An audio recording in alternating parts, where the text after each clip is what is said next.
Hello. Are we live? Did you hit the microphone? Unmute the microphone? Hello, everybody. Sorry for a little bit of delay. Of course, we had to do a setup. On my right side, we have Alex Ambrosie, and on the left side, the chairman. The chairman. Future chairman, maybe. Yes, interim. Let's all connect. I think we should be okay. Let me try to connect also to the chat.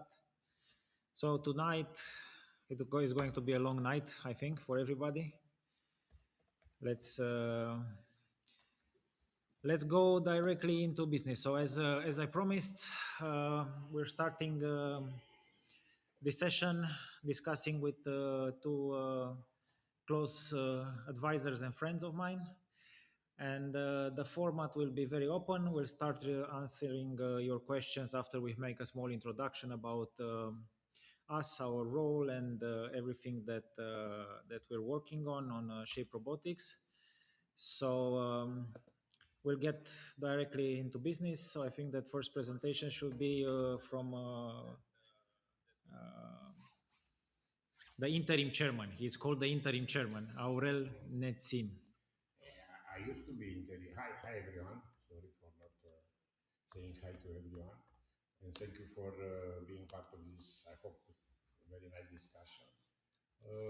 Yes, I used to be vice chairman because it was interim chairman, and after the bankruptcy Speak to the was microphone. let's say, reversed, I became again, I got a letter becoming again vice chairman of the board. So yes, I joined the board last year in the beginning of the year, and I became interim chairman when all the other they decided to leave the board in the end of November. Should I say something about me or? Yes, I think a good introduction is in place, should be in place. So I'm 71 years old. I have a lot of experience, meaning that I graduated computer science, and I used to be in all kind of fields. So I used to work in public sector, in private sector. I used to be a teacher in a Polytechnical Institute in Cluj-Napoca. For some, for 2 years, I used to be Secretary of State at Ministry of Communication and Technology in Romania. I owned 3 or 4 companies, and I was obliged to retire. This is life, at least. I was not happy with my retirement, so I started again to be advisor to an IT distributor in Romania, a Romanian distributor, and working close with Shape in the last 3 years, and having a very good. I used to be, maybe it's the most important. I used to be for 16 years Lenovo GM in Romania, and for some years in Moldova and Bulgaria. I covered these 2 countries as well. And yes, I got the invitation from Shape to join the board after 1 year or 2 years of collaboration. And I joined the board last year, hoping and seeing a future, especially in education technology, and knowing how strong is Shape, at least in Romania, where I think that I still believe that more than 80% of Shape Robotics business was done in Romania, according with my knowledge. And after I became interim chairman, my job or my task was to try to conserve the company until the new EGM in order for the new board to be elected.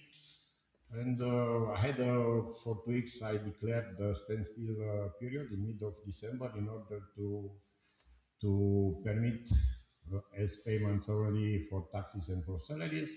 And when the standstill period was finished, on the 6th of December, in the same day, I got a letter that the company is bankrupt. A big surprise for me. And I think it was an illegal bankruptcy, and I'm very glad that Mark, with his energy, he practically fight a lot in order to reshape shape, if I can say this. So I still believe now that we can restart the company, and I'm looking for the next chapter of the company. Yeah, thank you. So a thorough presentation, I think, from Aurel. It's he's this sort of a trailblazer in serial entrepreneur, how he's called in this LinkedIn posts, no, where you have to put very sophisticated naming for simple solutions. So now we have also Alex in the view. So the echo is here, but I believe that if we speak a little bit louder, you should be able to hear us very well. Everybody, we're not professional podcasters, broadcasters, so we just set it up today to be closer to you and to be able to answer your questions. So Aurel has been very close support for me and for the team, especially as he was the only and the first board member with real experience in governmental sector. Also, as everybody knows, the company has been more or less business to governmental company. This meant that most of the activities, 92%, I think, or 96, we calculated last time, were sales directly oriented towards the education, the public education sector, be it Romania, be it Poland, be it Moldova. Now I'm going to pass the microphone to Alex. I hope that everybody can see us well and can hear us well. Alex, a couple of words from your side, who you are, what you have done. Hello, everybody. Mark, thank you for Grab the microphone, be strong, put it to your mouth, and yes, speak you are like it's not tomorrow. professional. Yes, don't break it, or if you break it, you buy it. Paid. Yeah. Mark, Okay, now it's okay. thank you for inviting me, and thank you for nominating me for the board. My name is Alexandru Ambrosie. I'm a lawyer for more than 20 years in Romania, but doing mainly cross-border work, capital markets, financing, public procurement in a lot of countries. Now in Denmark. I have to tell you that I don't know Mark for many years. In fact, I read his story at the beginning of the year in January, and I call Mark. Mark, I like your story. I see solid arguments for winning this battle. And after a few meetings, Mark decided to work together. Thank you for this. He's an avid reader. I can say. Yeah. Hi, Hi, It's everybody. an interesting case combining financing, insolvency, capital markets, even public procurement and EU funds for a certain extent, especially in the next for the next period. So happy to join this team. I hope you will elect me, and I will be able to help in this fight. Thank you. Again, you can see that people are quite modest in general. Um we're trying to work this case by learning and doing. It's how we say the plan is us, because it's a very weird situation indeed, and actually, I think it's even more interesting how we met. No, Alex, our daughters, our colleagues, my daughter is here in the background. You can come and say hello if you want. Everybody supporting us to do the change. She has been just coming from say hello. She is Victoria. Hello. She's also collaborating with us to do a little bit of work on the channel and everything that has been happening in the last period of time. And our daughters are colleagues at MUN, know the diverse activities. So we met basically through them, and it was a quite interesting scenario because Alex is specialized in capital markets. He's one of the most esteemed lawyers in Europe in capital markets. I think you can check his CV. He's shy to tell you the true story, like also Aurel in his case. So they're a very strong team of advisors for us. And without further ado, I would suggest that we start going into the issue of Shape. Just a brief recap for everybody that is joining right now, so that we have a very clear understanding of the whole situation.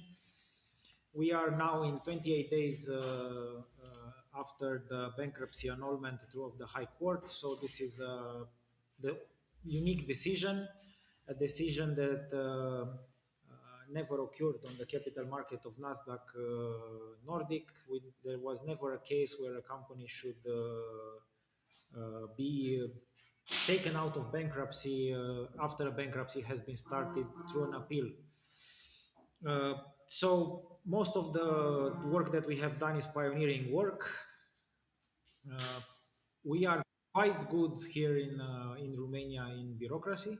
So I think if Romania is a country where you excel at something, that is a waste of time in papers, and which is called bureaucracy. But I think that in this case, bureaucracy has been on our side, and of course, I think it's very important that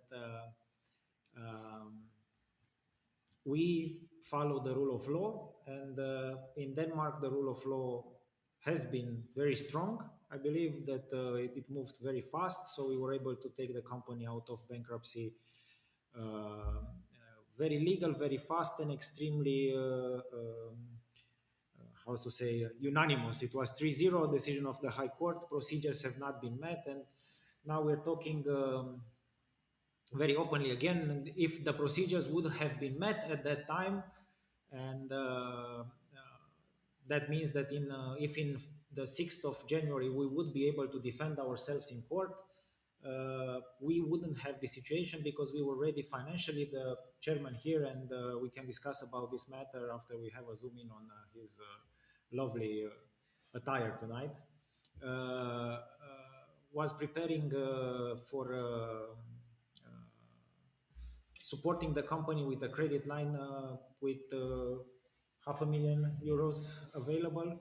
So you can explain a little bit how that was supported, and what was the plan exactly to protect the interests of the company till the moment that Iris equity line, capital line was ready, and we were ready with the EGM. This is a subject that would be good to share a couple of information on the topic. But again, speak loud in the microphone. I hope everything is okay now.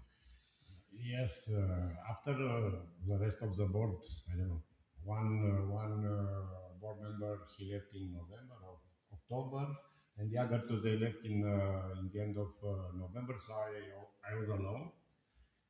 It was necessary some time in order to organize a new EGM and to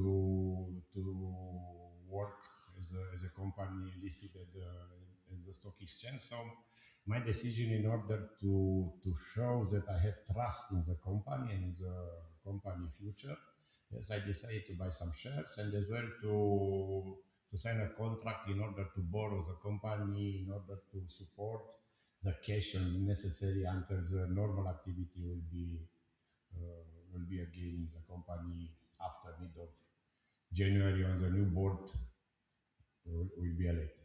This is a reason, nothing else. Why did the board leave? I don't know. I don't know. Honestly, I don't know. We had a lot of meetings in the fourth quarter. We had in the beginning September weekly discussion, and after that monthly discussion. It was some pressure due to A4 decision in order to repay our duty for IFO. As I know, it was a hard and difficult work done in August, September, because as I know, Shape signed two contracts at that time with Durham and Taybridge, no? These are the names. And as well, together, as part of this negotiation with Iris Capital, which was ready and I signed practically the contract in order to use convertible loans. So the idea was to give them shares, and in back they give to us money in order to do a normal business.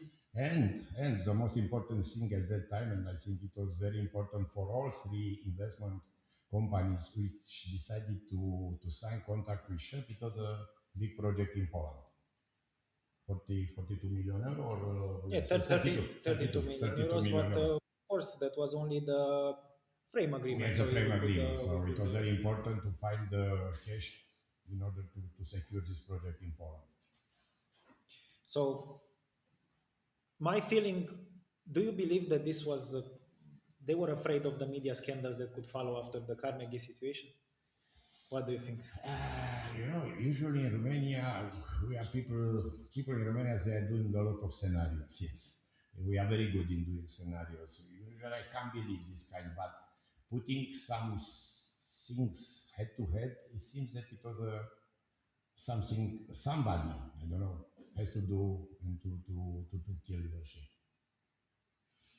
What do you think, Alex, about this situation with Carnegie and let's say pump and dump analysis? Because I think that was the first. Yes, yes, yes. In January, you started to write about the pump and dump. I read the story and then I called you. It was clear from the beginning that this company was in a rather good commercial situation. You had a lot of partners that believed in your company and willing to invest cash and also shares. You're telling, yeah, I think you told me about a US investor who decided to invest in that year. So a lot of professional investors are willing to invest in the company. Then Mark filed an official complaint against. What do you think about the complaint itself? Because you read it, you're one of the few that read it thoroughly. It was quite a comprehensive complaint. And I remember that we talked very late in the evening. At some point, you asked me a lot of questions about how the defense lawyer, like the devil's advocate, let's say, a strategy that we always discuss right now, and what would be their defense. As you know, even finance has said, maybe it was some market information that they had, and that's why they sold. I think that was the discussion at the time. What do you think about Yeah, that? I will revert to this. Then Mark files an official complaint for insider dealing and market manipulation. And immediately after that, after a few days, one of the biggest financial newspaper, financial, It was a coincidence. yes, coincidence, who never wrote about Shape Robotics or about Mark, decided to write, I think, 17.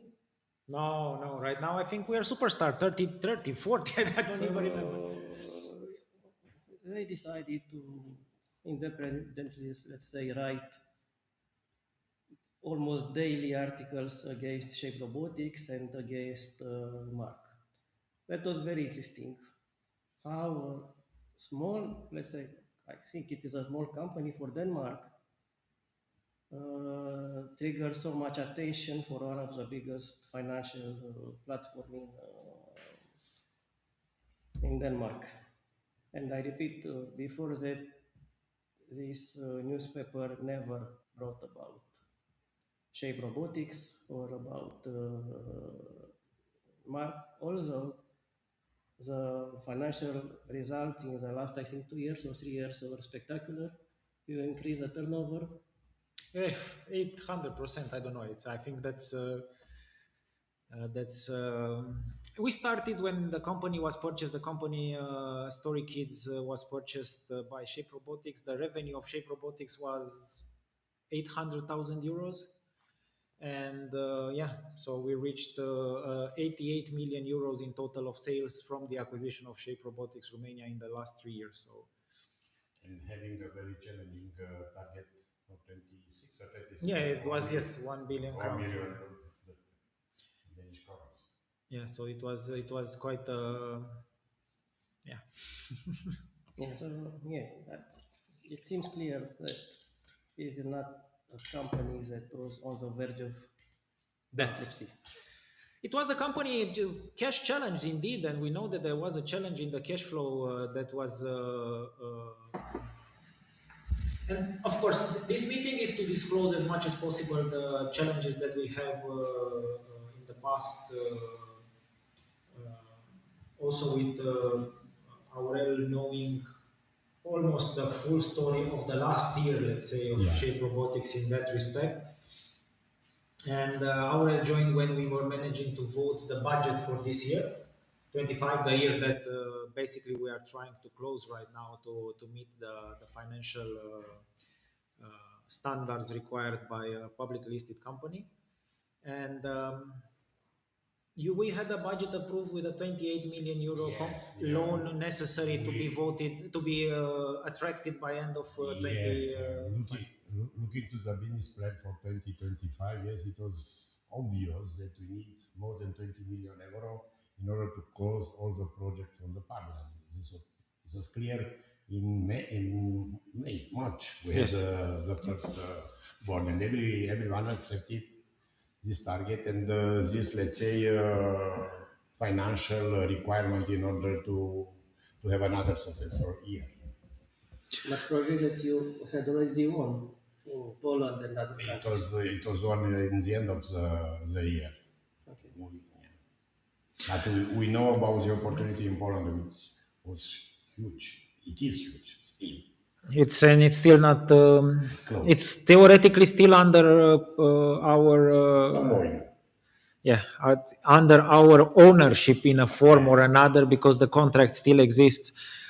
But I just, you know, the company and everybody was challenging had this sort of difficulties with longer cash flow. We all discussed many times that this is governmental. Exactly. You mentioned that particularly Shape sold mainly to the government, and at least in Romania, we know all of us that we have a very bad financial behavior. This is clear.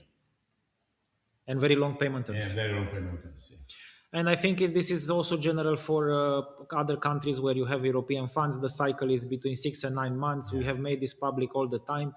So all this, how to say, negative and toxic environment that was built by finance around the company doesn't have any sort of support. And we have proven it even the other day when, unfortunately, we had to find out working during the weekend for the lawsuit that we have with finance in Romania, finding out that, for instance, the former chairman Jeppe Franzen had a bankruptcy case that nobody was aware of that was happening exactly in 24 when or finalizing in 24 during negotiations, hard negotiations with AIFO.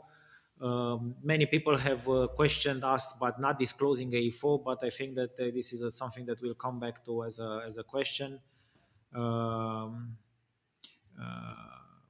yeah, exactly like we have our magnifique Marcelinho, I will call you from now. But the board had a specific of O2C matters, so the business nature is not an excuse. I think we didn't go to the same business school, Marcel, so translate OTC because I learned in Lugos it means over the counter, I think, or something like that. So translate to me what it means if we had a specialist. So coming back to the format, we will try to go as much as possible order to cash. No, we didn't have such a specialist in the company, or I don't know what you mean. I think these are We can learn. you understand. Do not be pushy. Okay, I don't understand. I will be pushy. I need the Red Bull, yes, to understand you better. So, coming back to the format tonight, we basically this team that you see here is working almost 24/7 right now to try to put Shape back on track. I The EGM is going quite well. It's an extraordinary general meeting where a lot of questions will be answered because that means that we will have authority in the end on Shape Robotics, an authority that is given by the shareholders. And I will let Alex, let's say, explain a little bit on what. Um, the legal environment around Shape Robotics looks like, because this is one of the topics that will be extremely interesting for shareholders to find out. Because everybody has been asking us what is the business, what's left of the business of Shape Robotics with all this crisis and everything that happened.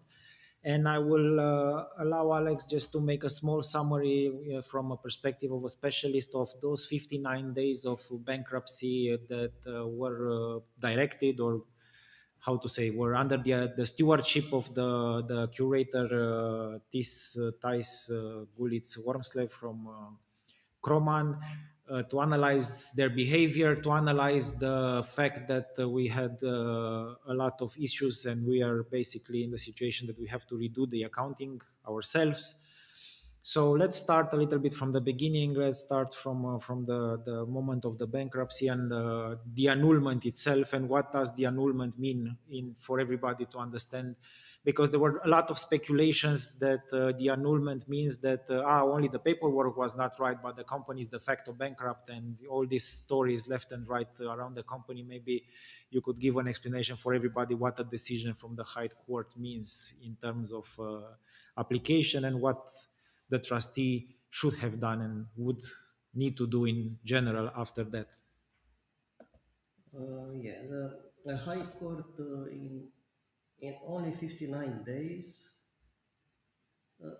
we were, Mark alone, in fact, was able to file the appeal, to obtain a hearing, and to win the case. All three judges canceling the decision of the first year court. So starting with March, I don't remember the 5th of March. March, 59 days, yes. The company is no longer in bankruptcy. It is a normal company that is trying to and will be trying to recover the damages, thousands of millions, caused in only 59 days by the former administrator, curator. Curator, and the term is curator in Danish, but Curator yeah, in in Danish. Romanian is administrator. Before the insolvency, the company had good projects already on, a good pipeline of commercial projects. It Had only needed cash, basically. had only because he had too many projects Yes. ongoing and too many projects granted by public authorities in several countries. Had I think 4 subsidiaries. Poland, Poland, 2 in Romania, to recap for everybody, 1 in Moldova, and 1 in Finland, which was freshly bought Yes. in mid of the year. And for example, the company from Finland was bought in 2025, I think. Yes, couple of months before For around 80 million euros. It was Yes. an independent evaluation report that determines this around 8 million euros. In only 59 days, the curator decided, without any evaluation, that the value of this Finnish Assets. company is zero. And basically, he decided without any evaluation, without having economic background, that all 4 subsidiaries value, guess what, zero. How can this happen? How do you do that in a normal? Because we are in European Union. Denmark is in a European Union, and while this was happening, they just finished the presidency of the European Union in 20. Yeah. So how this is European regulation that apply in general, of course, taking consideration that for everybody to understand, Denmark is the only country that is not part of the UNICTRAL, so the union of the insolvency, the unified insolvency law, no, of the EU. So it didn't participate into that. That means that the decisions of the courts, of the bankruptcy courts in Denmark, do not apply naturally immediately in other countries, which is not the case. For instance, if the company was Romanian and we had a branch in Denmark, the bankruptcy decision from Romania would be immediately in Poland, not Denmark. Denmark doesn't recognize, would be immediately recognized in Poland or any other country. So Denmark bankruptcy was not recognized by the subsidiaries. So how could he write it down? Is it something that he missed, or is it something that he just did wrong? This is a very interesting issue. I don't know the answer. But what I find very interesting is that in any insolvency, the curators are trying to sell the assets, to recover money, to distribute money to the creditors. Here, and usually this takes years, not 59 days. In this case, probably the only case in the history of insolvency, in 59 days, he, instead of valuating the assets, instead of trying to sell the assets, instead of trying to finance the project, he just considers that all assets are zero value. No value for these assets, and obviously no distribution to the creditors, No dividend. no dividend for the creditors. It seems that this curator came with a clear mind, with a clear decision to liquidate the company as soon as possible. Although he was aware that there is an appeal ongoing and that there is a possibility in appeal the judges to overturn the decision of the first tier, of the first tier, which eventually this happened.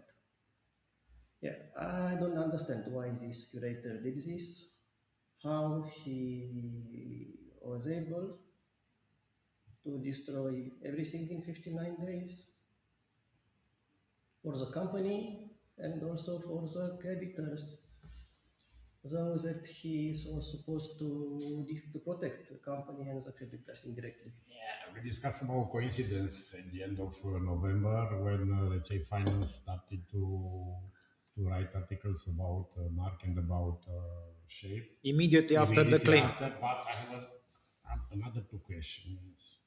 One is accepting the fact that they declare zero value of the company, even looking to 100 million, let's say, revenue last year. But how is possible to close so fast Finnish subsidiary, meaning Sanaco, To make it bankrupt. to making to close, practically it's closed, making bankrupt, yes. And why they didn't look to Romania or Poland?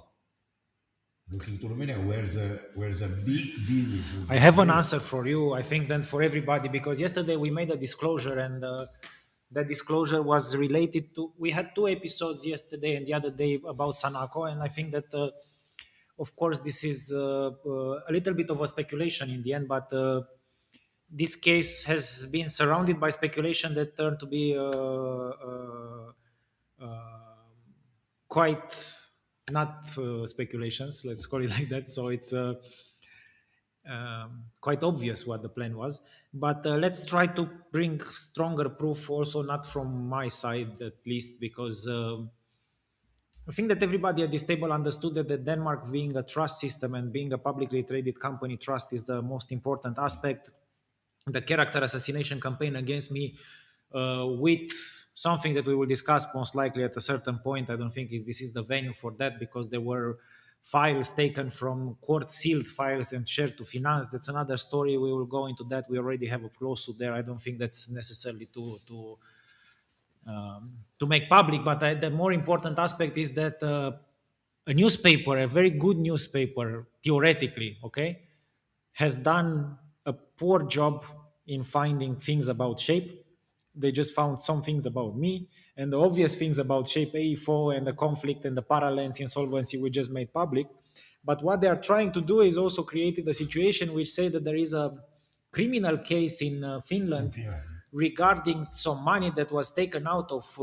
This is absolutely absurd, because we presented yesterday Finland, Romania, Poland, Denmark, everybody in the group had an agreement which is called a cash pool agreement, where money was being paid from one subsidiary to the others in terms of by the terms of the contract with no interest rate, so that this is very typical for corporations. Now, cash pool, I think it's something that everybody has everywhere in the world. And the Finnish trustee is claiming that the company Sanako was stolen or defrauded, okay? And all the money, we just showed you that the Finnish trustee just showed us himself that the money left to Shape were sent to Shape Robotics Denmark. So who stole the money? Okay, so I know what they're looking for right now, but the idea is that the only country in Europe that we had subsidiaries was Finland, where they have obtained a court order. Theis obtained a court order to recognize his bankruptcy fast. Because and yes, he didn't do anything with the biggest subsidiary, which is Romania, and also then Poland, that was taken over for the contract, because he was required. And you remember that he uh, lost a lot of trust also when he showed that wise Belgium didn't recognize his ruling over the bank accounts. And uh, yeah, he didn't care, so he just ordered everybody to pay around, and where he could obtain the immediate court files he did, and he closed those companies. His mandate was to close, but pay attention, very important, he closed it only in the interest of Danske, who, by the way, is a creditor that is unsecured. So, uh, long story short, he did it probably. We don't have documents, and this is another topic that I want to discuss with Alex, because a lot of questions surrounding this behavior. Um, it's impossible to understand how a lawyer of Danske becomes instantly the trustee that is basically only taking care of Danske. This is a huge conflict of interest, very, very unusual for the market, I would say. Have you seen this in other territories? We need to see his also his conduct approach after Mark was reinstated.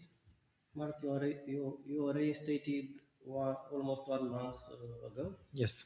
On 5th of March, you are now a full director since March 5th. De jure? Have you recovered the books of the company? Have you recovered The cash? money, the cash of the company?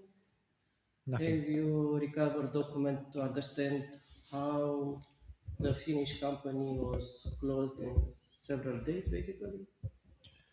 Alex, I think we can be very open, and you can also share to our viewers the fact that, and I appreciate a lot of you joined as, of course, the biggest uh, venue today. Uh, what do you think about that explanation? So that the only dialogues, let's make it very clear for everybody. We have received one single document that was the list of creditors, Creditors, yeah. the creditors, which we will explain also later on a little bit about what the creditor list means, and how from only a couple of million of euros in the next 6-8 months that was due, we arrived to a position with 500 million crowns, and how the contamination of the bankruptcy in Denmark applied, because basically through the bankruptcy in Denmark, we started to see a process of contaminating the daughter companies, the fully owned subsidiaries, and we will go into that a little bit later. But more important, what I would say is, uh, how is it possible that, first of all, the trustee only gives us that list, he doesn't return the money, and he doesn't give us the documents necessary to administer the company, in the sense that nobody wants to look at the obvious facts. In the 59 days he was trustee, he took decisions. And those decisions were in the name of the company, not in the name of him personally. So he doesn't own those documents.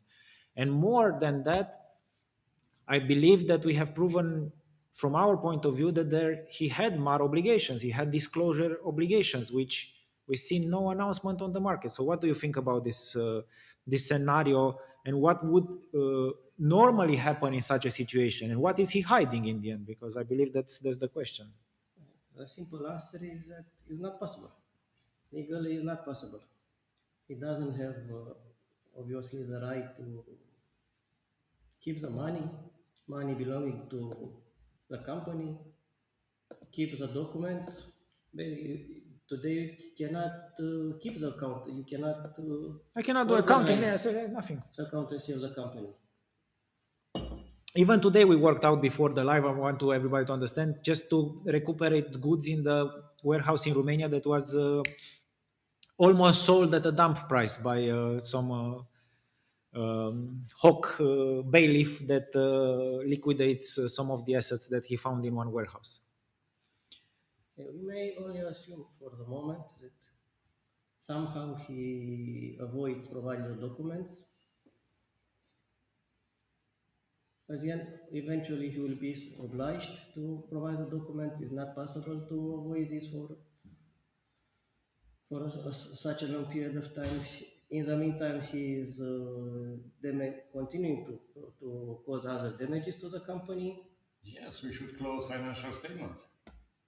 Yes. What happens? I think you already filed a complaint against him. We did file the complaint against that. The very weird aspect here is, what do you think about? I think a lot of our the questions were surrounding by the fact that he created that escrow account hiding the money that he recuperated. So, first of all, the contract. Let's have a discussion on that topic. Like the contract that we signed as Shape Robotics at the end of 25 with A4 and Danske Bank, right, meant that we should pay some It was a payment plan. payment plan. Payment plan. That contract, we have proven from our point of view and our expertise that it's not uh, fully signed. The ceremony to sign the contract is sloppy. It was made under pressure by a very strong group of companies, A4, Kronman Reumert, and Danske Bank. And you were part of the board at that time. We paid the first installment. We paid the first installment, and still Kronman Reumert, instead of withdrawing from the bankruptcy, went and asked us to ask the court to be a trustee and to support the bankruptcy. So, what does this mean legally? They wanted the bankruptcy from the beginning. It shouldn't they be in the situation where, like every other creditor in case of bankruptcy, they should come and put a claim based on that contract?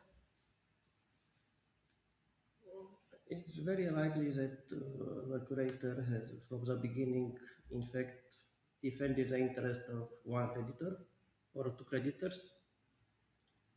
So even after he was revoked, instead of returning the money to the company, he somehow decided to block the money and continuing to favor the same creditor, Danske Bank. So at the beginning, it was only a speculation. At the end, it seems that It's a fact. it's a fact. Legally, you cannot explain why not returning the money to the owner and instead making the money available to a creditor after I will just arrange it for you. after the moment the curator had already been revoked. But is this coordinated? Do you believe that their only hope was that the company will become bankrupt again fast? So that's the reason why they're hiding everything.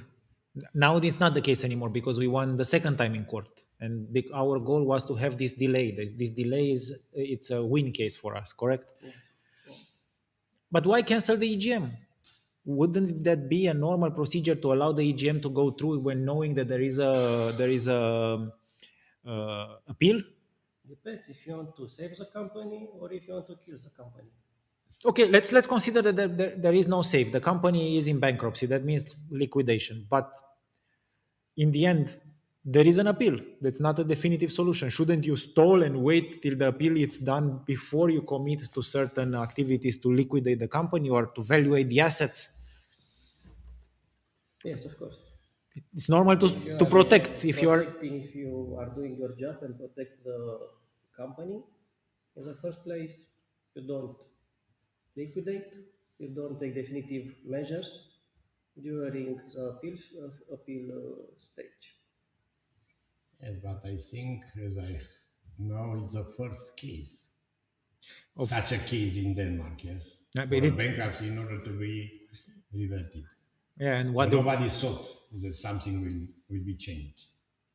But I don't think it works in this scenario to have opinions on what you should do. It's in the We end. speculate at the end, But yes. first of all, you communicate to the market. We're a public listed company, and being a public listed company, you have the obligation to discuss, to present this information publicly when you do an Because we evaluation. have 4,800 shareholders. So, what do you think, Alex? Is it normal behavior? You've seen so many public listed companies, and you work for the biggest American companies, and in such a scenario, obligations to disclose exist or do not exist? Exist for sure, they exist. These are material information. This is material information. The curator had the obligations and the opportunity to disclose a lot of information during this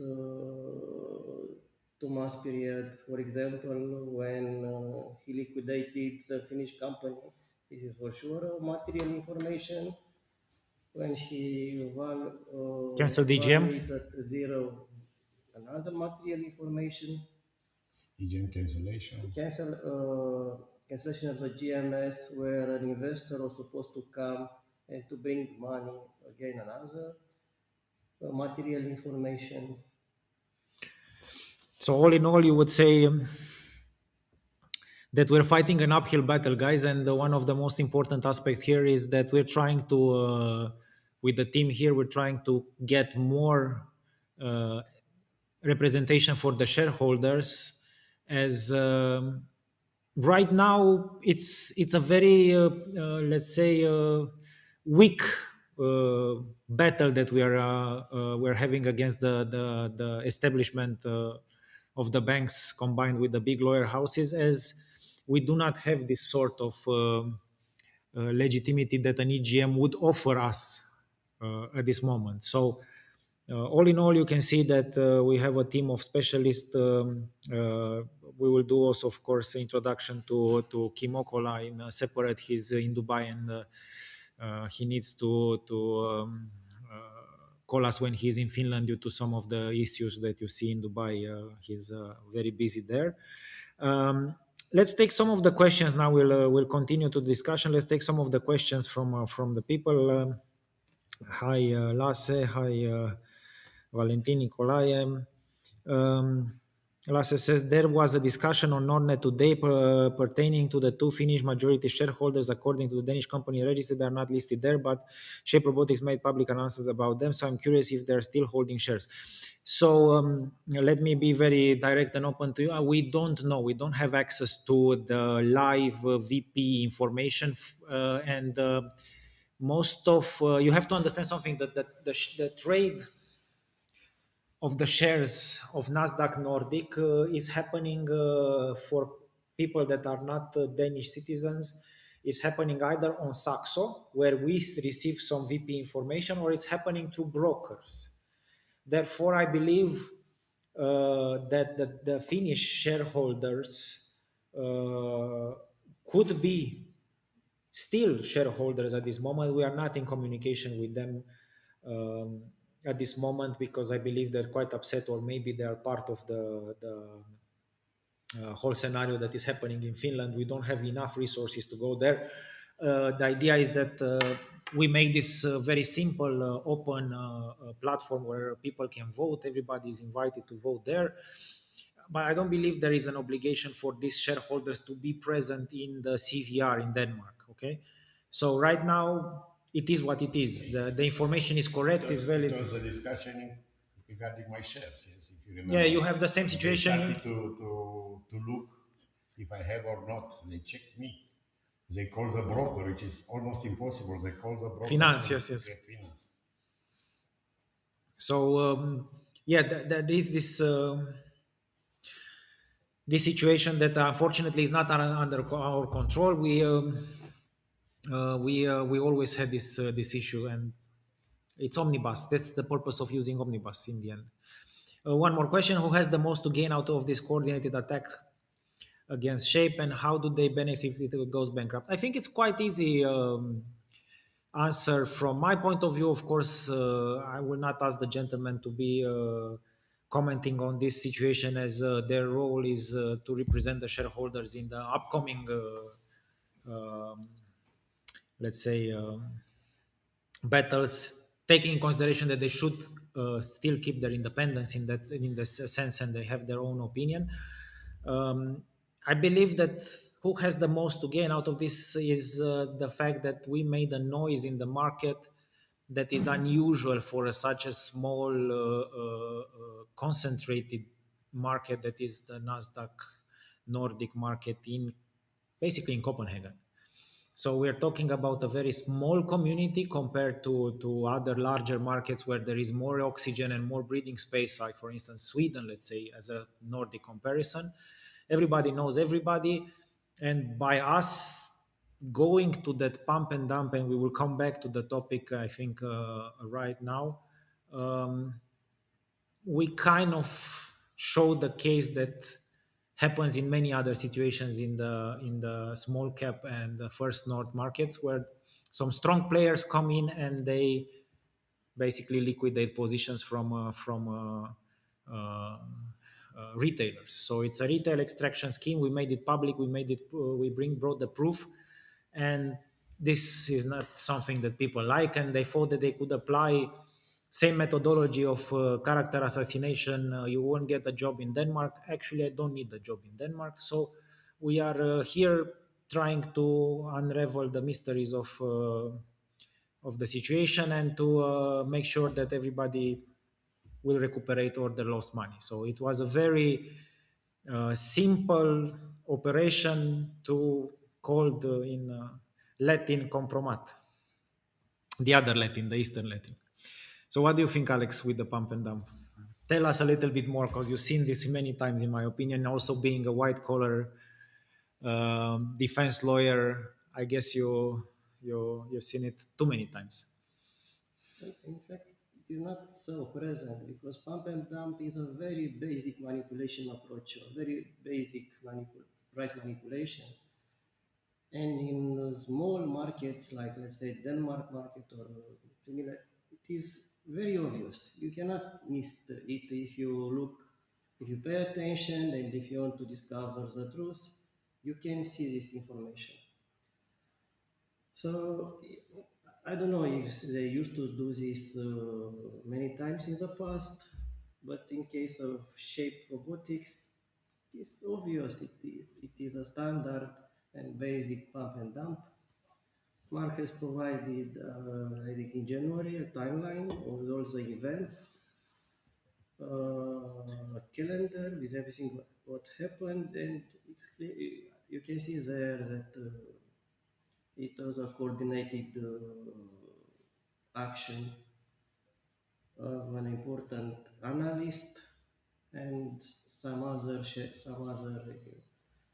important shareholders and economy business and businessmen in Copenhagen. But what do you think? Everybody that I discussed about this topic has shared or played with the idea with two ideas. Okay, one was that this was a back of the envelope analysis that triggered the pump. So for everybody to understand, there was a moment where the share price went up. Some people sold a lot of shares coordinated on the 26th of April 2024. And then basically from that point, it was a flushing downturn of events that destroyed the trust into the share price, which is basically the exchange, the etiquette of the company. I don't know, the business card of the company on the investor side. So there are two elements that we can discuss here. One was very material, the fact that there was of this back of the envelope analysis done by one of the most renowned, if you can say that, analyst in Denmark, Lars Stockholm. He did a back of the envelope analysis on Shape Robotics that circulated across markets outside Denmark, more or less. He said it. I mean, he believed in this in his analysis. Also, it was the final Was it a back of the assessment. envelope, or was it an analysis from Carnegie Call it the back of the envelope analysis, but using the Carnegie email, he sent it with his signature? with his signature, official signature. He sent it to many of the big traders and investment banks in Europe. So if he called it a sort of draft or a sort of preliminary analysis, but Back of the envelope, he said. such a analyst doesn't send preliminary drafts to everybody in Europe, US. to US, if he doesn't, if he didn't believe in this assessment. Questions. Do you believe this was a back of the envelope analysis or not? Because I find it extremely, uh, how to say, superficial to even take in consideration this kind of argument. Because at one point, you remember, Aurel, we have made, after this situation, we made several, you started seeing this after you joined the board at the beginning of 25. We had a lot of internal discussions about this unusual trading pattern that was documented by the legal team, and we tried to discuss with the board inside the board again to disclose it at the beginning of 25 or to try to find another solution, and we got to point communication, no? Yeah. So can you share a little bit of the dynamics about this topic into the inside the board? What was, what bothered them at that time? Because I believe everybody was accepting the fact that we were manipulated by somebody, but nobody wanted to do anything. No, what you My personal view is the fact that they are Danish people, they are living in Denmark, so it's not a good image for them to disclose such kind of information because it's a kind of personal, how to say, image for them. Yes. And maybe they didn't believe they have a lot of friends. As you said, Denmark is a small country at the end. Everyone knows everyone. So I think it's a matter of how to say to career, save their skin, yes, and to save their career. and this is why they left in the end after. This is my personal view. So Because I remember that I was like a permanent guest of the board meetings, more or less. That meant that every time, and even our board folder shows it, we raised some of these topics regarding AFO, things that were not functioning, this pump and dump, this, and instead of trying to break away from the problem and make it in a sort, announcing it first of all the retail investors what is happening, because we made these live events, if you remember, and the only solution was talk nicely, do not test, talk to the, so it was quite difficult for us to. practically they managed the relationship in Denmark, yes, with Danske and with the IFA. So the audit committee, Yeah, just to name yeah, it. yeah. So we're talking Yeah. about, for everybody to understand, Yeah. the company had an audit committee. That audit committee, I will add to this clip exactly the audit committee formation and some of it. This was Jeppe Franzen and Annette. That committee handled the financing aspects and all of this, and of course the investor relation, which was more or less one of the board's activities, and the chairman of the board. This was outsourced to point communication. Yeah. What do you think about that outsourcement and that cost? Because I need to explain something to you. Aurel was one of the most vocal board members, because also Moises was, when he was part of the board, said the same. That's one of the reasons he left, one of the founders. It was a mistake to uplist to the main market, wouldn't you say so? I said from the beginning, even I didn't know the story of the company, but first of all, it's a small market, and secondly, which are huge cost. When I counted for the first time, it was around 1 million per year only for being listed to the first market, which is for me, it's unbelievable because the company was still small, and 1 million euro is very difficult to produce as a profit at the end. Yeah, it was even the gross margin was huge. But yes, it was one of my first observation regarding this listing as the first stock, first Main market from main the first market, note. yeah, yeah, yeah. So I said from the beginning. So now, very honestly, And- would you have voted towards this? No, No. no, no, no. and a lot of other things. Yes, auditor. I think we had to have two auditors Price because Waterhouse yeah, Plus, yes, because two. of Yeah, IFRS yeah. plus the Yes, auditors it was locally. another, let's say, problem or mistake from my side having very detailed quarterly reports. Yes. Again, not necessarily to have. Again, unnecessary. So, from my point of view, even I didn't have such much experience in a board, but from business perspective, it is a mistake. Yeah, unfortunately, none of us were part of that decision for the uplisting. It was taken when when I became CEO. It was almost 6 7 months into that. It was. It's also part of our claim in the EGM. We have an authorization for claim against damages created by the directors and officers, and we will continue to evaluate that avenue to see whether this three things, the AFO situation, the uplisting, and Carnegie, were treated correctly at the board level. We believe there is material evidence that it was not correctly treated or mistreated, and there is a claim, and hopefully we'll get to the bottom of it to understand exactly in the end who was doing the diligence when we should have found out that AE4 was a no-go after the Yeah. uplisting. Is it true? As I remember, earlier, you didn't manage to receive any documents showing that AE4 informed us No, or that we found out. no, So you think it's also a mistake from AE4? no. You don't I, think that? I think that A4 sent some information to the board. I believe, I think it's normal because we are talking a very solid company. So I don't believe that. Maybe the board received it. I don't know. It's another You didn't speculation. see it. I didn't see it. As a board member, you should have I seen. So didn't see it. basically, either it was sent and hidden, like the parallel situation, like the Yeah, bankruptcy, yeah. or it was never sent, or it was forgotten. Still, it's negligence, and this it is what it is. It's a good question here from Eric Winter. What is the objective from here? Is it to get some compensation, or it to get the company up and running again? No, compensations are not an objective. Are Yeah. compensations are mandatory. It's not an objective here. This will happen. That our goal is to start the company. To restart the company, first of all, we need to do to get legitimacy. We need to, as I said, this is a board with a management that has a mandate for a year.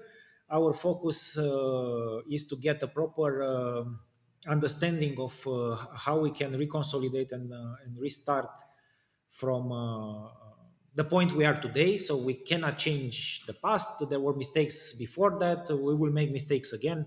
It's normal. It's part of administering a company. What we are trying to do is to see what we can um, utilize as a core of restarting the business. For that reason, right now we are analyzing contracts like Bechtle to see whether we can return it, what financing can we get, so on and so forth.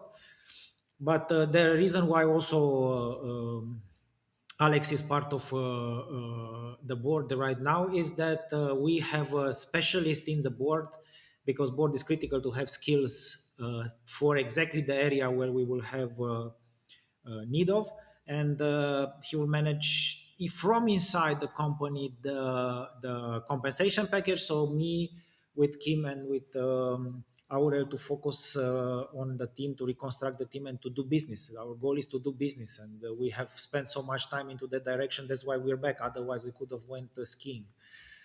And there is a very good question also, just to put a parenthesis. People ask me why Aurel was not present. Aurel was always present in the background, but Aurel is not, while CEO, he's a very decent human being here with a lot of experience, not like me, a little bit crazy. Therefore, trust me, he was here, he was always supporting, I and joined all the calls. So exactly, he was always in the from calls, time and to time, you saw me saying hi. and Well, bye. the sound is bad. So But he was here. So to Alex, now what you have seen such happenings, let's call it like that, inside the companies on the globe. Where do you think is the battle that we have to take legally? Where is the what should be the focus of the of your, let's say, mandate in this sense for the company and the shareholders in the end? Because in my opinion, shareholders were not even in question till now. So till now we were talking about the creditors maybe, and shareholders were zero from the beginning. So I would say that right now we have to give some sort of clarity how we want to recuperate something, or as much as possible everything to the shareholder side. So to put this back in the past, and I think for that reason there has to be a compensation package. What are the directions in your opinion? Preliminary. Of course, it all started with a pump and dump and with a market manipulation. But in my view, I see a significant liability at the board level, who apparently covered that pump and dump. Investor lost trust, share price went down a lot. I don't remember the number, but Directly from 49.51 to 27 in a very short 2 months span. I never recovered from it. So only on a downward sloping. in my view, by covering this pump and dump, which probably at the beginning was independent without involving the board, but later when the board decided not to alert the authorities but to cover it, probably that was the beginning of the insolvency situation, and which further favor the appointment of the curator. And the curator will have his own liability for destroying the subsidiaries. It will be a separate line of challenge of work. But if at the beginning the board of director would have done their job, probably the insolvency wouldn't have been possible. So you think it's a direct link between this accelerated, pushed bankruptcy, hastily done bankruptcy, and the pump and dump? It started from there. It started with a pump and dump. The board has a duty to stop it, to alert the market and to regain the trust of the shareholders. So The board failed to do this. sorry, just for everybody to understand, I think that the global dynamics of the stock exchange don't necessarily apply to smaller markets in that sense. We have the same situation also in Bucharest. So from that perspective, so let me just translate. So Alex is saying that basically the main issue here is to alert the investors about this situation, correct? To have this, Yes. not necessarily the authorities, but at least come clean and explain that you are undertaking some measures to prevent it, to have this open dialogue with the investors, correct? In pump and dump situation cases, the speed of the board for alerting the authorities and for alerting the It's crucial. investor is crucial. So you have to do it as soon as you see the trading pattern, correct? Not to lose the trust of the shareholders, because normally the investors, when they see that the board is doing nothing, while pump and dump was, I think, in March, no, sorry, April 24, yes. in 2-3 weeks. Yeah, period of couple of weeks, yes. The retail investors and probably then the professional investor, many of them left. This being most probably the reason of the accelerated decrease of the share price. Don't forget about EIFO, which was in parallel, yes? The fact that after uplisting to the main market, EIFO decided after pull a the while plug. to take money back. It was another reason for the situation, yes? Yeah, but It's an independent, a parallel reason. it's a more direct thing, I think, AFO than and separate in, so that everybody can understand. And Alex is a specialist in stock exchange. So our problem here is that AFO could have happened only because of parallels, maybe. Let's speculate, but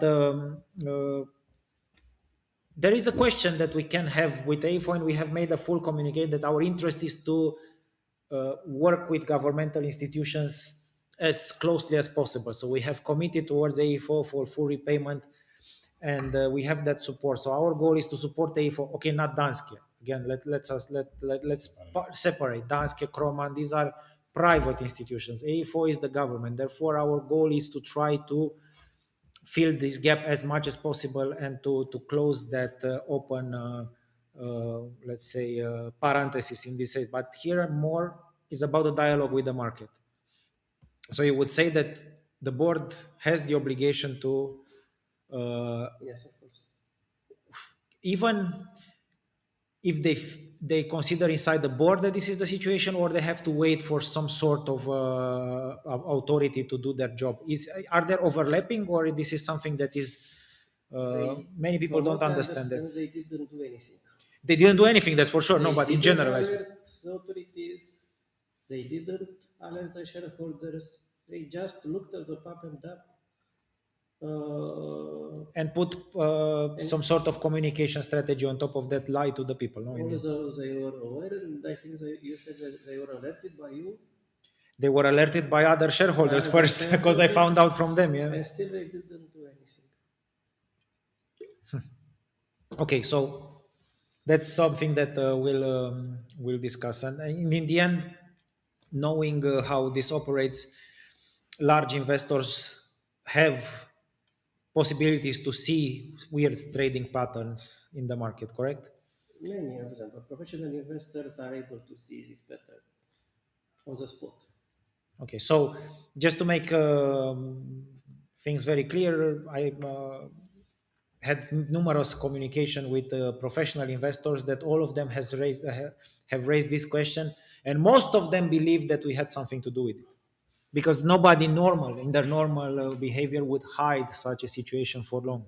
But now, just to ask the question that I wanted to ask from the beginning, is it possible to defend this case also in the public? There was this discussion that they acted on information when they did the dump.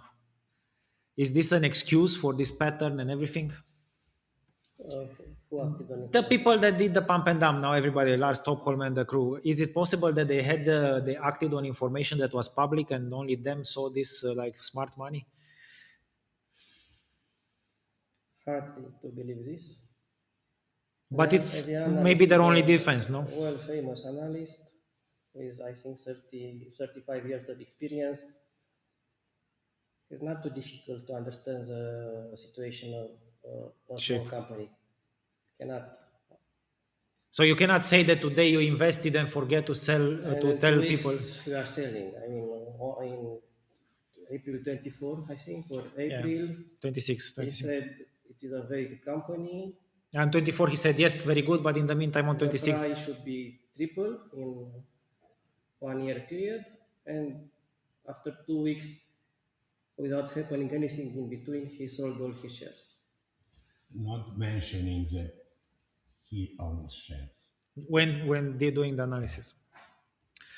So just to summarize for people that are watching here, um, the main point where we start the whole strategy of claims would be linked to finance, of course, that is started already, but there's a separate track where we do it here in Romania. Then, of course, we need to solve the situation with Carnegie. That's a very difficult. This is where we start, basically, no? Yes. So we start from Carnegie, and this situation with Kroman and Danske are not related to that. This situation with Kroman in the end will be solved, in my opinion, sooner rather than later, because after the EGM, I presume that they don't have any more excuses to hide the documents or to continue the same behavior. I would presume that when you give them the first phone call as a board member, they will have to pick up the phone, I would presume. Yes, they are not related, they are independent situations. The lawyer was representing for many years Danske Bank. Probably Danske Bank is a And big client, Carnegie, and and Carnegie. Carnegie, yes. Probably Danske Bank is a big client. He wanted to protect his client. That's understandable. Shape Robotics, on the contrary, was a very small company led by a Romanian citizen. Probably he thought that he is able to kill Shape Robotics in a matter of days.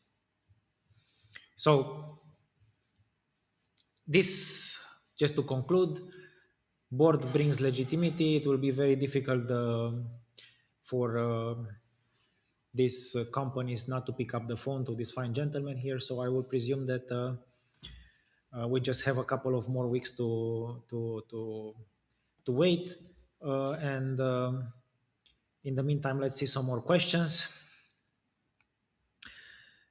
Mr. Netzinius were supposed to have the moral duty to communicate with us, the investors being a decent. This is mandatory. I want to understand why we heard exactly zero words from free side. Did you assign roles between you? You mark as the communicator and Mr. Netzin as the brain? No, it's not about that. I think, Aurel, you can reply. No, but it was not my role till December. Now if the board will be elected, yes, it's my obligation, it's my duty, it's not obligation to communicate with the investor monthly, yes.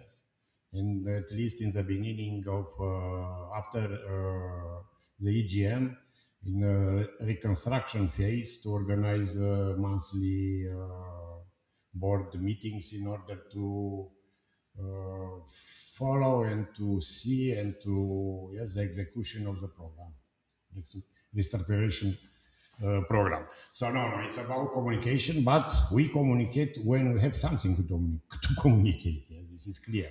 So communication with the investor is very important. I assume it's, and I believe in this. Also, to be honest, in this scenario, it was very hard. You have to understand that contamination is critical in such situations, and it's not.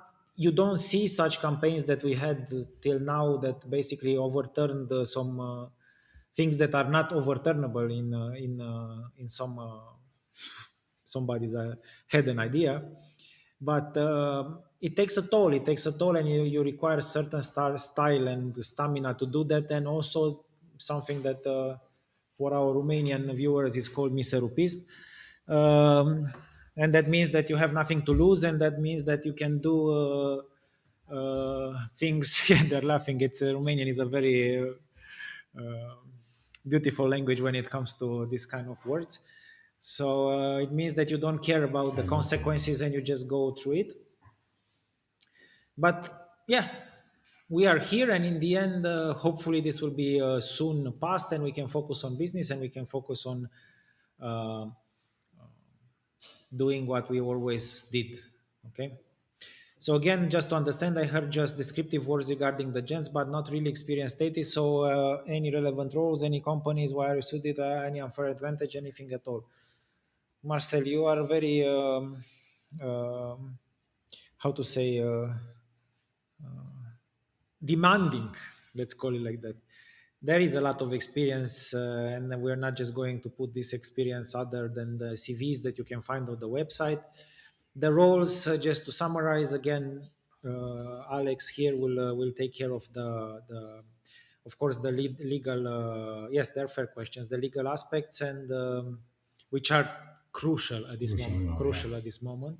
And together with Aurel, It's about. will restart the business, and Kim will be focusing on new business. So basically, that's the scenario. Let's see other people questions. Let's go through them, please.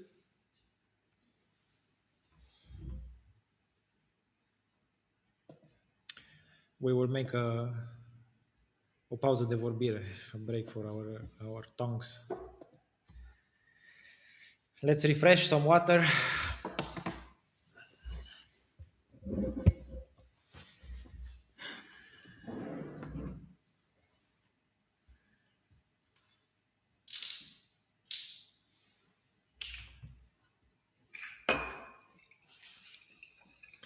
Yeah, let's. If nobody fell asleep from our own.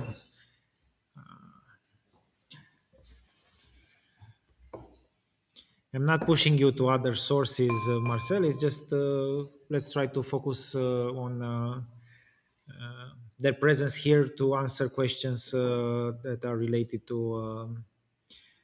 to the future of the company, and of course to unravel some of the mysteries around the legal crisis at Shape, because we're basically having a legal crisis.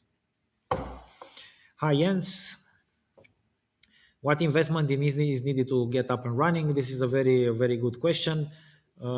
Depends uh, what is the economics what is the economic cycle where we are, because there is an economic life of the company before the bankruptcy, there is an economic life or death during the bankruptcy, and now there is a new economic life. So if let's play with ideas. If we are to just look at the Bechtle contract, okay, the which is the It's more, very simple to answer. Yes, but it's simple to answer, but we don't know if we can get it, and we don't know how we can do it. What I can say right now, that the biggest focus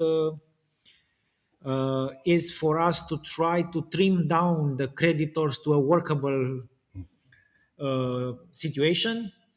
And why we are talking about these economic cycles is because the debt before bankruptcy was low, and the debt after bankruptcy cannot be cancelled from pen, okay, or paper, and it's very high because of the contamination from the subsidiaries. And I will let Alex explain a little bit what these corporate guarantees created in, and how this function, because basically the subsidiaries have brought in claims in the mother company due to collaterals that the banks had from the daughter company. So basically the daughter companies had collateral from the mother company that the moment of bankruptcy it was triggered. So uh, maybe Alex can explain a little bit how these collaterals work and what the banks usually see when the mother is getting bankrupt. Companies, the subsidiaries had various bank financing, all of them guaranteed by the parent company, by Shape Robotics Denmark.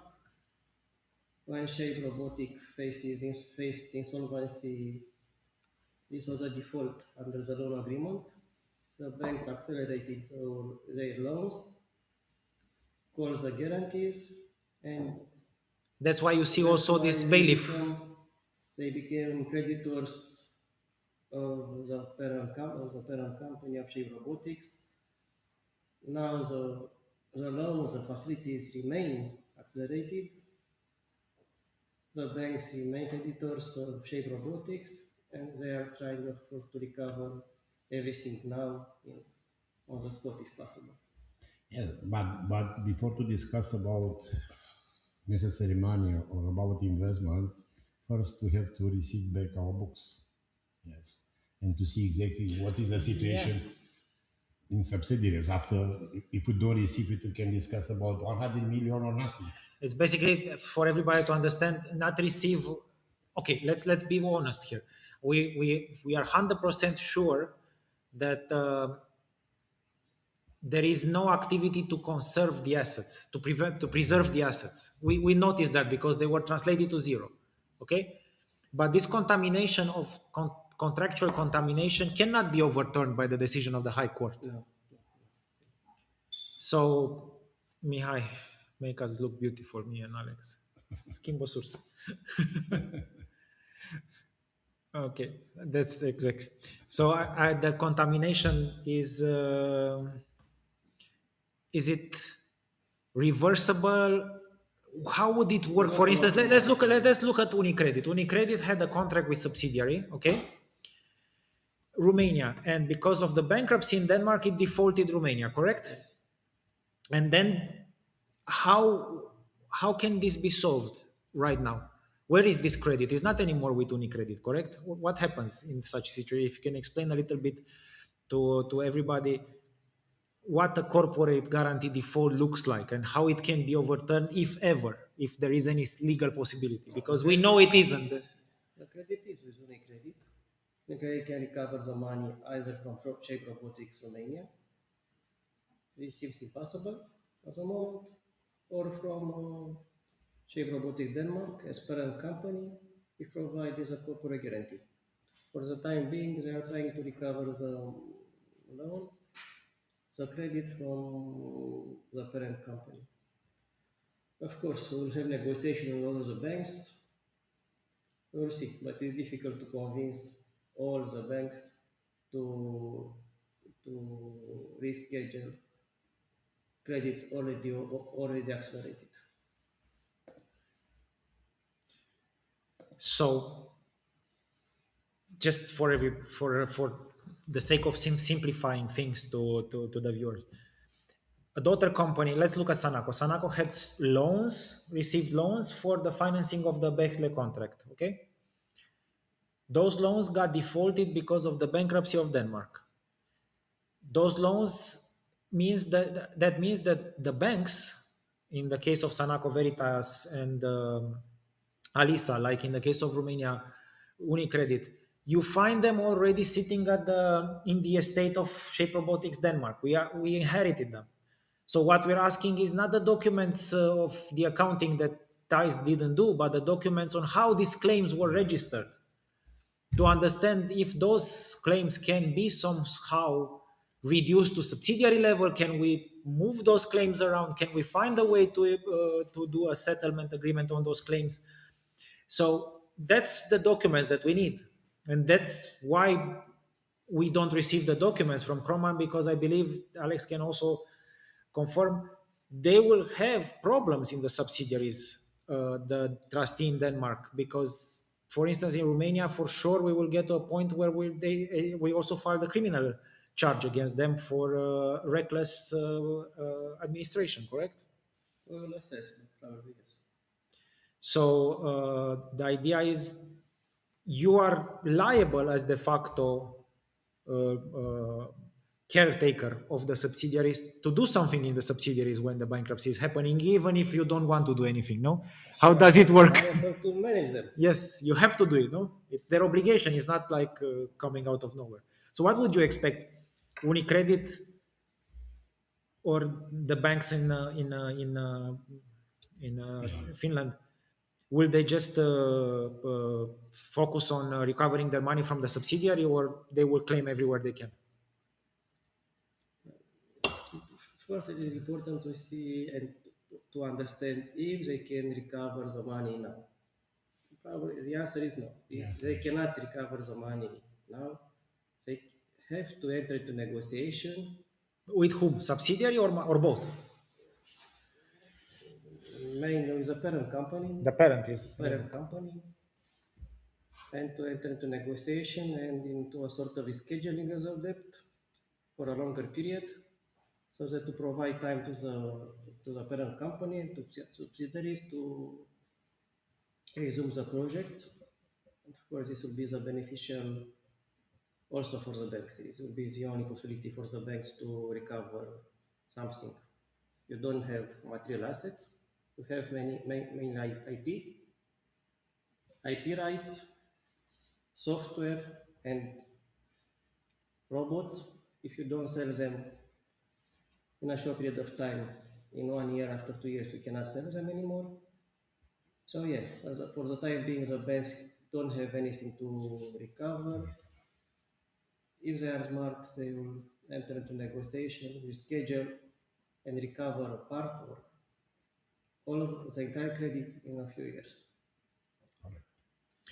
So, just for rephrasing to Jens and to the investment needed, it's quite difficult to say right now. What I can tell you is that there is room for dialogue with these banks, because they understand, they have very good legal teams, and those legal teams understand that those assets are not worth zero. So the interest of the banks is not to accelerate bankruptcy. The only bank that accelerated bankruptcy was Danske, because of things that we are not aware of.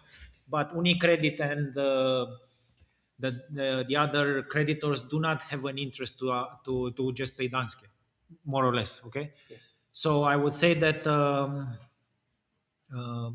we need a board, and the first meeting will be to sit down and talk to all the creditors, from legitimate board to legitimate claim. Jorgen is asking, what if after EGM Nasdaq refuses to resume trading? It's impossible, in my opinion, to continue this situation after a fully functioning company. Although our position is that right now Nasdaq is kind of pushing the boundaries of their legitimacy also. What do you think, Alex? It's tough. This one is a tough one. But they have to speak with us. They cannot avoid speaking with a listed company, with a legally appointed board. It's not possible. Not possible. So right now, our assessment is that they don't know what to answer. So that's it. Everybody has to understand that this case has never happened in Denmark, and most likely not in many jurisdictions in this way, where you have this accelerated downfall and then somebody has to pick up the recovery. Now, in my opinion, let's after the EGM they have to answer. So there is no more excuse. Then now there is this kind of, I don't know what to say. Tragere de timp român. Yes, it's exactly Mourinho tactics. So for those people that like football, after 1-0, Mourinho was parking the bus. So they're trying to park the bus in order to see what is happening. Do we have a product to sell, or are all the right to our products in the now closed daughter companies? No, no, there is no. All the rights and IP and the assets belong to the mother company, Jens, and there is not a problem on that. So more or less, it's another sport. Let's say metaphor. We are skating on thin ice. So, but I lost weight, so I'm okay right now. So let's see. Please let's prepare some questions, everybody. Bo, you have a lot of questions. Everybody has put some questions. I need to take a bio break, so I will leave these gents to for 2 minutes here alone. I will be very fast, and we'll just have the questions. You have some questions, Mr. for Marcel Magnifique here, Mr. Netzin, about your career at Lenovo and if you can do anything with Lenovo right now. If here is the question, I will be back in a jiffy. Yeah. After I decided to leave the Romanian government, I was appointed as GM in Romania in 2006, as I remember. Yes, and I think that I believe that I had a lot of success. Practically, I ran the first country becoming number one in IDC market in Europe for computers. Um, yeah, what can I say to you more? It's not about corporation because I was part of Romanian, so I didn't manage Lenovo. I managed a country at the end. And before joining the Romanian government, I owned my company, which was big enough, around 20 million euro per year. I was located in Cluj at that time. And when I joined the government, I sold the company.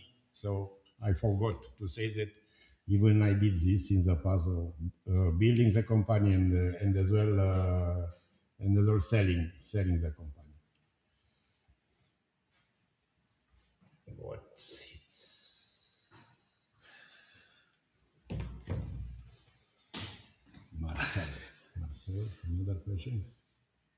Marcelino, Yeah. he's our greatest fan, Yeah, hater fan. I know. I will call you Marcel from now, the Grinch. Can you change your name to the Grinch, please? We like very much Grinch movie. What's the advantage you will bring? No advantage. You mentioned something about Lenovo, yes? Yes, I remember your question. So yes, in the beginning it was a discussion because it was a very clever idea here in Shape. They built a product named Tinker, very close to Think product from Lenovo, and we had a very good cooperation with Lenovo for 2 years. Practically our product, Shape Products, was listed as a sub party in Lenovo catalog. Unfortunately, for the moment, it was a reorganization in Lenovo, and the guy which took care of smart collaboration now is part of a bigger, let's say, department, which includes smart collaboration, workstation, and VR. So yes, if we succeed, and I hope that we succeed to be back in the business, Lenovo could be a very good partner for us in order to promote income products. Aurel, are you still a shareholder? Yes, yes. Good or bad, but I'm still because I bought the first share 2 years before joining the company. So I bought from the beginning shares.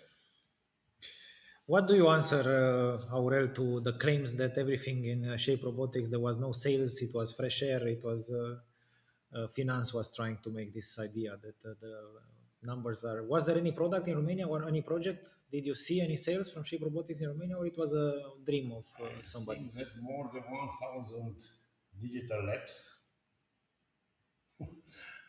were provided by Shape Robotics from So you itself. see robots of. I thought it was. The education is full of smart lab. Yeah, crazy. Uh, Jorgen, if all goes well, how will the company look like in 27, 28? Oh my God. I don't know what I will do after this life. Jorgen, I offer you a job. After this, I will retire in glory and you can take the position as well, CEO number one. I'm zero. Um, Bo, what are the first five tasks for the new board to execute? This is a very good question, Bo. This is an old school question. But the first five tasks after decapitating some people, like in the second revolution, um, I will ask Mr. Netzin this time. What are your five priorities? Let's say for the situation right now. Let's say full engagement, yes. Fair communication with the market as with investors, adopting the restructure plan, planning monthly board members, Board meetings. board meetings. Sorry, board meetings, and very close relationship with the management in order to execute what we plan. And make a management. First of all, we need a. You, Mr. Alex, five things. I think you have 25 things on your line But before 25 things, I have one important thing to call Thais. to recover the documents. Yeah. So the first thing I think that Alex will do is call. Can you let's make a little bit after we are getting closer to the finish line. Of course, 20 minutes of questions for sure. Um, can you tell them how you received an email late at night from Thais quickly to communicate? I don't know which papers, and he sent you a new. You had a very nice dialogue. You tried to have some nice dialogue with him. He didn't pick up the phone, but he was sending in you emails. Correct? Very weird dynamics. Yeah, I tried to call him and he didn't answer. And then he sent me an email letting me know that next day, in a few hours, there is a court hearing in Denmark and that we should be attending the court hearing. Like there is no tomorrow. Yeah, you have to do it. No. Two lines email. Yeah, this is the way it's happening, guys. But Eric, I'm impressed with. Sorry, by your energy and hope you will succeed. But you are against old money and network. Not easy. We are not so young money. You can see. I'm bringing also the old money here. So I'm fathered by the old money here. So questions. Shoot. Who else? Bo. Let me just scroll to this.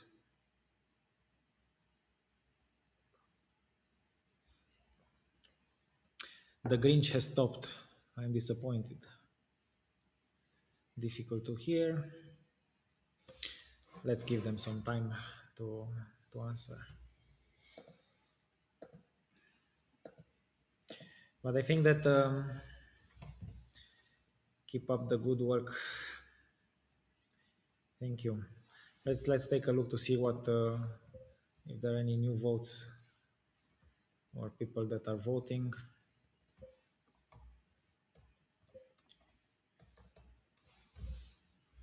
Don't forget, guys, that we have the crowdfunding campaign. This is very important, and for those that joined, I think it's quite an unique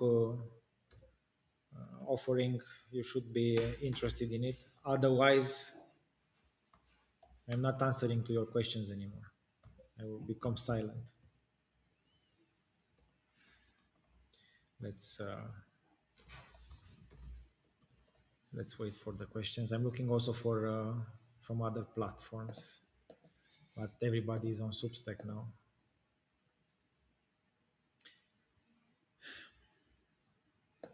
You receive a lot of thanks for signing up for the task. So Jens is saying thank you for the board members for signing up for the task.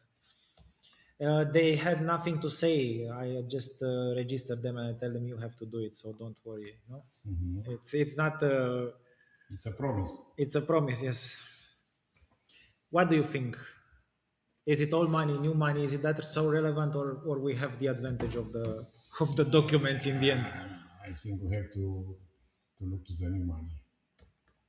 Your money, I don't know, it will be enough to cover. No, I think they're looking at the Gatsby style, the Yeah. establishment. No. So we don't care about the establishment, no? That's another Romanian. What do you think we will do in 2 weeks from now? Make some prognostic. Will we find a way to discuss and restart the trading? Are we going? Especially that's the question, and everybody said to do iris capital, to do everything, or we will get blocks and blocks and blocks. What do you think? Are they going to mellow down a little bit after DGM? I think they will start soon discussing with us. You already had a huge win. For the first time, a public decision is overturned in Denmark. Probably now they don't know what to do. I think that once a new board is appointed, they will discuss with us and they will try finding the solutions. Because the damages caused by this situation are huge. What part of their damages do you think right now they can continue on? Because just to make very simple things for everybody to understand, the fact that is they do not answer Kronman Reumert, we have sent them notice of default. That means that every day is a bill they have to pay to us. So it's not in their interest to continue to do that. Silence works if they can find some sort of a way to take over the company again. But right now, the chances of that happening with a legitimate board, I think, are close to zero at this moment. If you look at the Nasdaq stock, not even Nasdaq provided an official answer. Yes, that's not an official answer. That's a delay tactic. Yes. So just keep this in mind. We don't have an answer from Nasdaq, and we filed criminal claims against Nasdaq and Kronman Reumert on contention of the court. This is not really something that is sophisticated. I have explained to everybody. I already had a discussion with the officer from NSK in charge of the whole case. They have to follow the rules of the court. Now, in the end, they cannot say that they cannot give us the documents or not restart trading because of that element that was overturned by the Of court. course, the support of the shareholders will be important. Yeah, so that's If why they will see a significant number of shareholders voting, a valid they board. will have to, because at the end of the day, the Nasdaq is serving the investors. They will have to listen and to give you the right back to trade your shares. So it's not,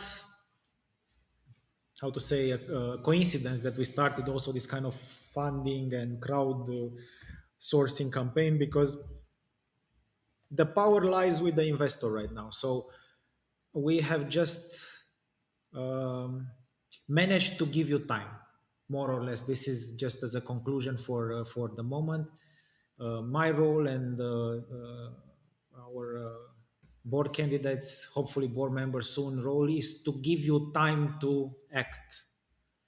Because right now, basically, the shareholders are players that lost the most out of it. And I believe that is also something very important. I think it's the trust in the Nasdaq stock exchange, because all this imagine that right now every Bloomberg terminal in the world sees this um, discussion between a publicly listed company on the main market and Nasdaq, criminal claims, all these things. It's not something we wanted to do, but we had to do, because otherwise we are just in a situation where they can keep on delaying and delaying. And we got you some time in the end, and this time is crucial. And after the EGM, we can work and push and push and push, and there is no way they can delist us or stop us trading, because they will lose face. People will lose trust in the whole system in the end, and it's not okay. For Nasdaq is not the government. First of all, it's a private company. It's a private company. Question: Can you include on EGM for 27 to change the country the company is registered in? No, no, we cannot. But when, if trading of the shape opens again and it drops 90%, is that good or bad? The market is always right. Please bring Kim next time, or do, yeah, we'll do something with Kim. And what about the creditors, the employees, Louisiana? Hi, nice. What about what? I think you've been from the beginning.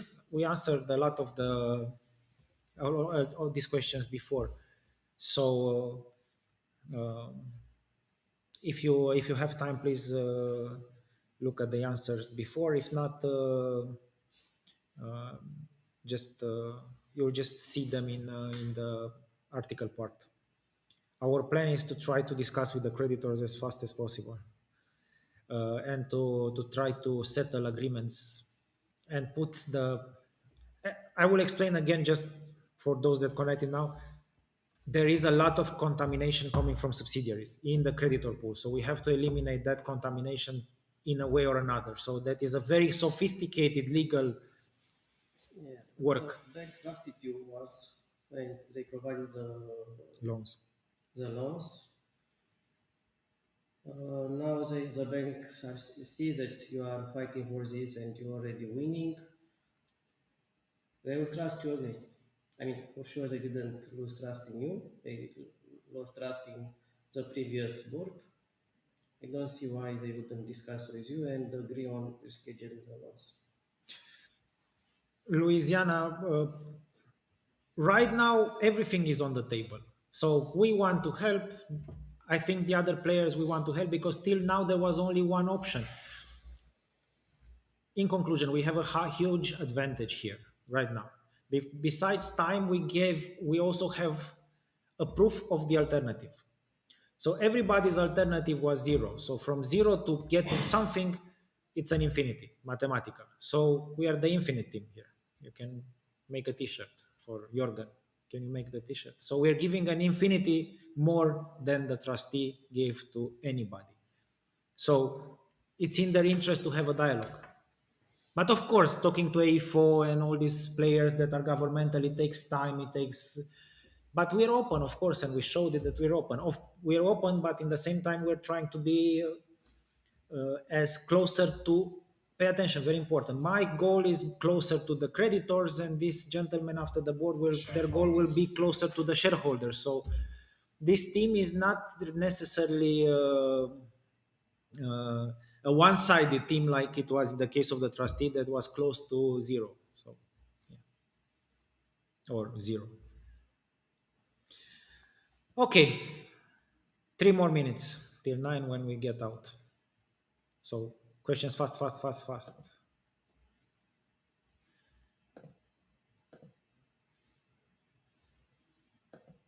We accept questions from geography, history, philosophy. Every penny would be a win. Good luck on that. Don't forget to vote, and also don't forget to support the activities as much as possible. You have fund shape.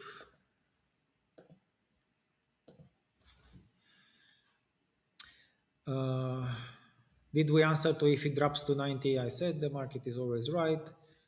Bring Kim, yes. I think that 2 more minutes. Let's see. Andrea just joined. Hello, Andrea. We're just leaving. I guess people got home and they see a live event, and now they're joining to see what is going on. They saw your beautiful face, Alex, and they said, It's a too long huh? event, Yeah. and they are curious why it is so Who long. are these crazy people Because talking they are about discussing nothing? for 2 hours. Yes, and Joe Rogan is not here. Good. Let's see.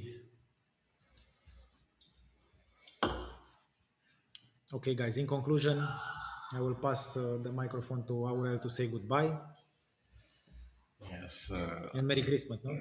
Merry Christmas, no, Happy Easter for the Catholics guy. Thank you for your time. Thank you guys as well for this nice discussion and go to vote. We vote with Simeon, yes? No, Oh. we vote to Shape Robotics. Alex, a couple of Merry Christmases also. We will see in April in Denmark, I hope. Not, he is transmitting this to the other guys that have to see us. Merry Christmas will be afterwards, but for now, Happy Easter. Me and Aurel are celebrating Easter now, as we are Catholic, and we'll have the chance to have two Easters afterwards. So it's going to be quite some good, nice weeks. I wish you all a good health and luck, because all the people on the Titanic were healthy, I suppose. Bye. Bye. Good evening. Have a nice evening. Have a nice evening. Dreapta sus în